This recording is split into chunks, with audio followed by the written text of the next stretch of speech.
இந்த குட்டீஸ் என்னைய கலாய்ச்சி தள்ளிட்டாங்கங்க. நான் இப்படி முடிய பண்றத பார்த்து நீங்க இப்படி பண்றீங்க அப்படின்னு சொல்லி கலாய்ச்சிட்டே இருந்தாங்க. பாரனூர் வடமாடு மஞ்சு விரட்டு 2ஆம் தேதி போயிருந்தேங்க. ரொம்ப சிறப்பான ஒரு வடமாடு மஞ்சு விரட்டு. மனோஜ் ப்ரோ அப்படின்றவங்க கூப்பிட்டுருந்தாங்க. அண்ட் அதுலேயுமே ரேக்லால வந்து அவங்களுக்கு தெரிஞ்சிருக்கும் பாரனூர் மனோகரப்பா. அடுத்த ரஞ்சித் அண்ணா அவங்களுக்கு தெரிஞ்ச வீட்டிலலாம் வந்துட்டு தங்க வச்சுருந்தாங்க. ஸோ அங்கே தங்கிட்டு அதுக்கப்புறம் பாரனூர் வடமாடு மஞ்சு விரட்டுக்கு போனால் நம்ம காளிதாஸ் அண்ணா வந்துட்டு வர்ணனை பண்ணாங்க. கூட 2 தம்பிங்களும் சிறப்பாக வர்ணனை பண்ணாங்க.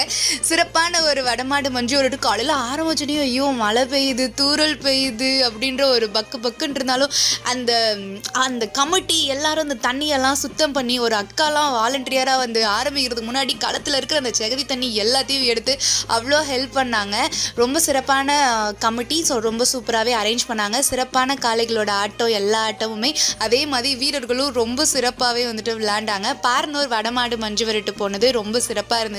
மழை பெஞ்சிட்டு இருந்துச்சு. அதுலேயுமே ஒரு ஆட்டம் நடந்துச்சு. அதுக்கப்புறம் ஃபுல்லாக வெயில் எடுத்துச்சு. அந்த வெயிலுக்கு முன்னாடி வந்து அந்த வானத்தை பார்த்து துணீர் அள்ளி அப்படியே கமிட்டி வந்துட்டு போட்டாங்க. மழை பெய்யாம நிப்பாட்டுப்பா, நல்லபடியாக நடக்கணும்ப்பா அப்படின்னு சொல்லி.